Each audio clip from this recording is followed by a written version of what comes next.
Bienvenidos. Estas son las noticias más destacadas de la OEA. Esto es OEA News, el informativo de la Organización de los Estados Americanos.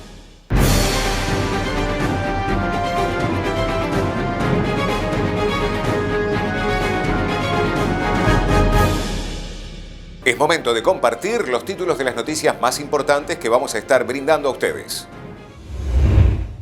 Consejo Permanente pospuso la Asamblea General de la OEA para octubre de 2020. Consejo Permanente dialoga sobre la resiliencia de la democracia en las Américas, la nueva normalidad post-COVID-19 y las personas con discapacidad. Conversatorio con servicios de emergencia y seguridad. Comisión Interamericana de Mujeres COVID-19 en clase feminista. OEA y Surinam firman acuerdos para el despliegue de una innovadora misión de observación electoral.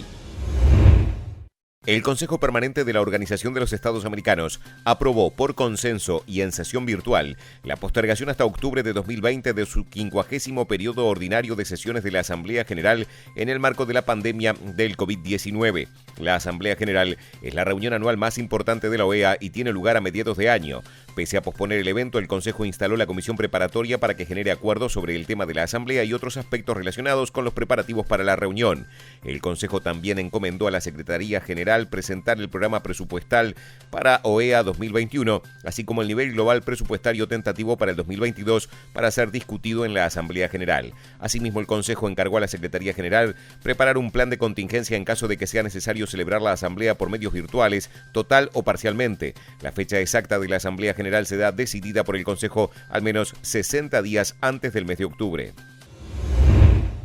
El Consejo Permanente de la Organización de los Estados Americanos sostuvo una sesión virtual extraordinaria el jueves 14 de mayo para dialogar sobre el apoyo a la resiliencia de la democracia en las Américas, desafíos y mejores prácticas. Las mejores condiciones para la democracia durante la pandemia del COVID-19, así como las mejores condiciones funcionales y estructurales para el desarrollo de nuestros países en el periodo post-pandémico. Obviamente que estamos trabajando para promover un enfoque holístico y en especial prestando atención a la dimensión humana. Nuestros países, nuestras sociedades, todas se han enfocado en qué es lo mejor para cada uno de los ciudadanos que habitan. Para nosotros, ciudadanos de las Américas, del hemisferio, son la prioridad fundamental. Esto tiene que ver, obviamente, con, quienes me precedieron han hecho referencias muy claras.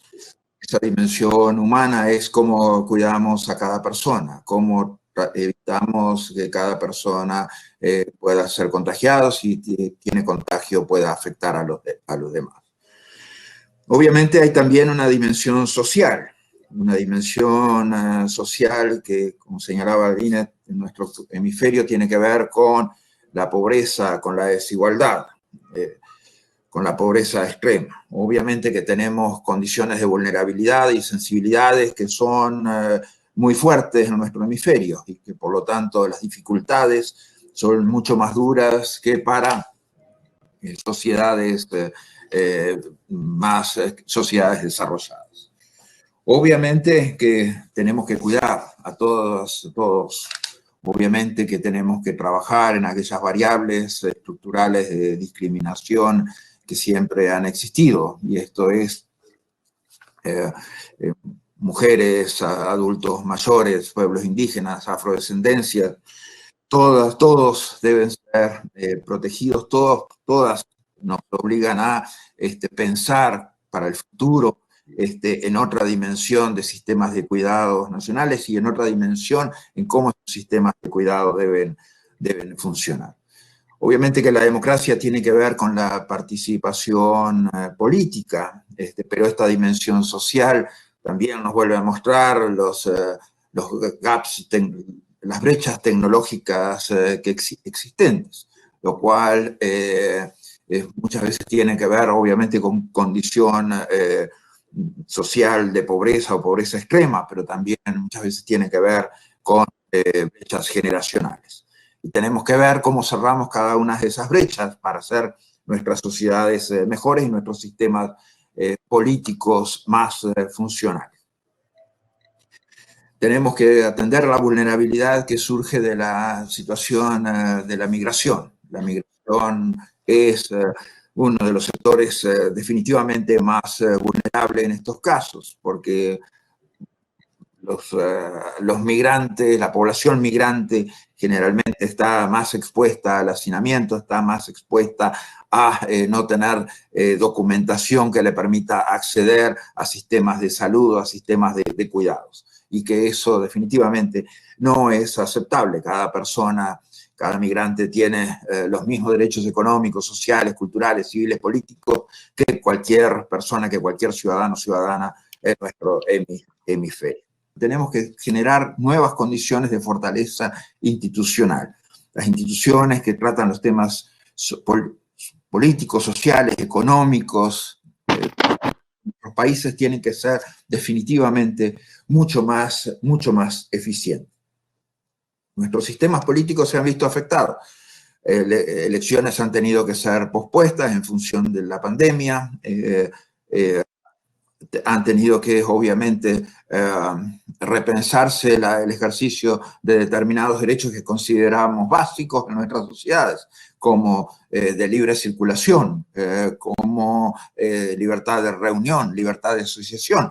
Todos estos derechos políticos esenciales en la racionalidad del orden público necesario para preservar la vida han tenido que ser rediseñados, reestructurados y puesto en un nuevo contexto que los ha limitado absolutamente. Esto no significa que estemos viviendo una dictadura en términos sanitarios. Tiene que ver con la racionalidad de las cosas y cómo podemos hacer que esa racionalidad nos lleva a tener nuestras sociedades cada vez más funcionales, aún en este contexto de pandemia. Obviamente que ha habido ensayos en esto, porque como señalábamos, no ha tenido que, hemos tenido que enfrentar esto en ese contexto para el cual nadie estaba completamente preparado. Los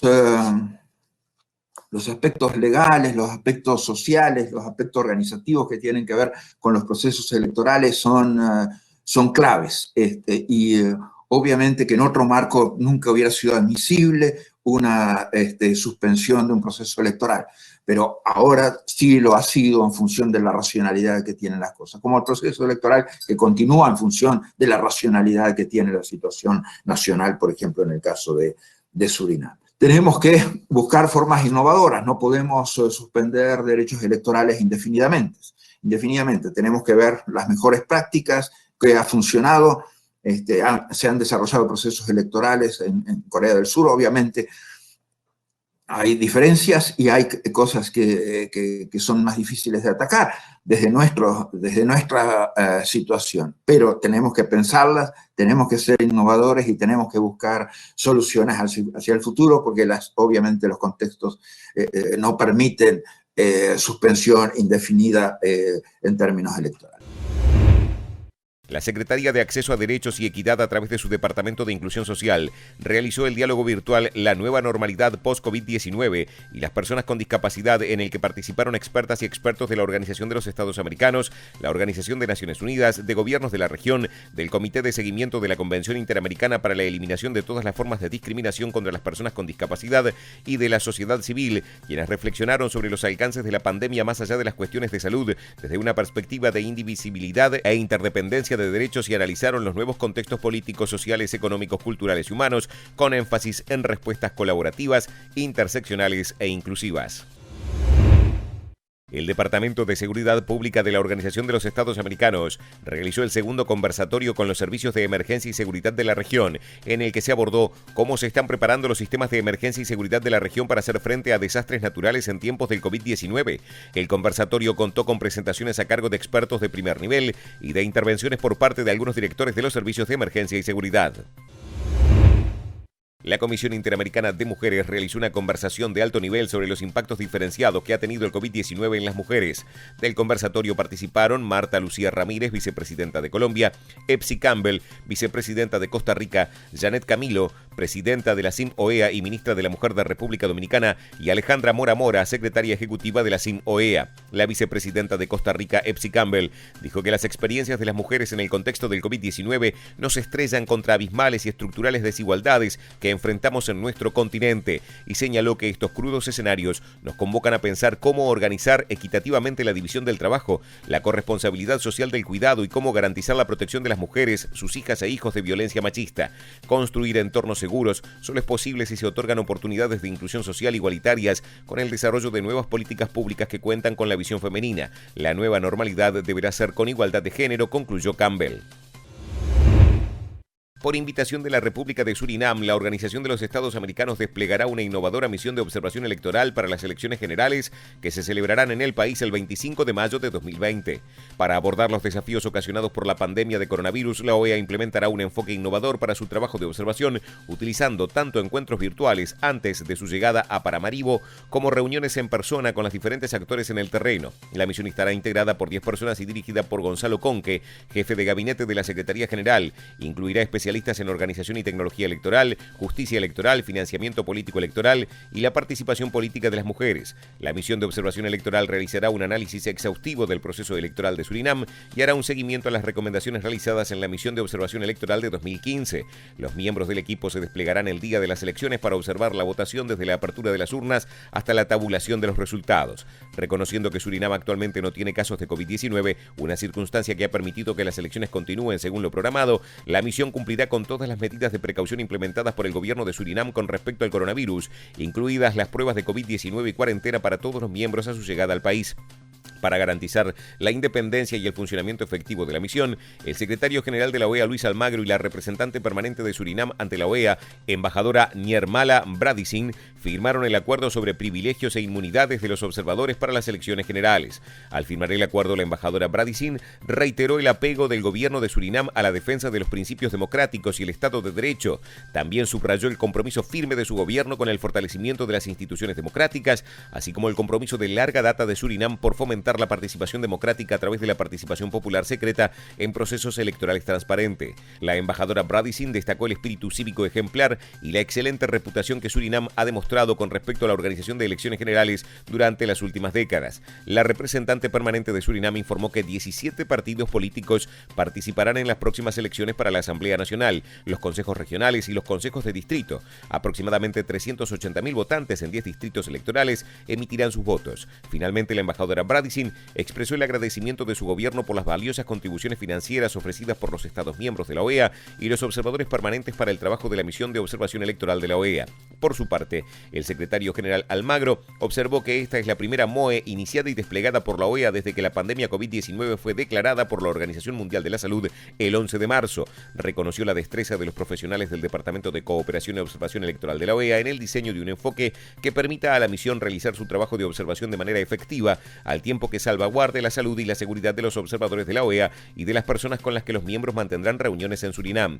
De acuerdo con su mandato de apoyar a los Estados miembros en el fortalecimiento de sus instituciones democráticas, la Organización de los Estados Americanos ha observado los últimos 6 procesos electorales en Surinam desde 1987 a 2015. Estas han sido las noticias más relevantes de la OEA, la Organización de los Estados Americanos. Esto ha sido OEA News. Nos reencontramos en la próxima jornada.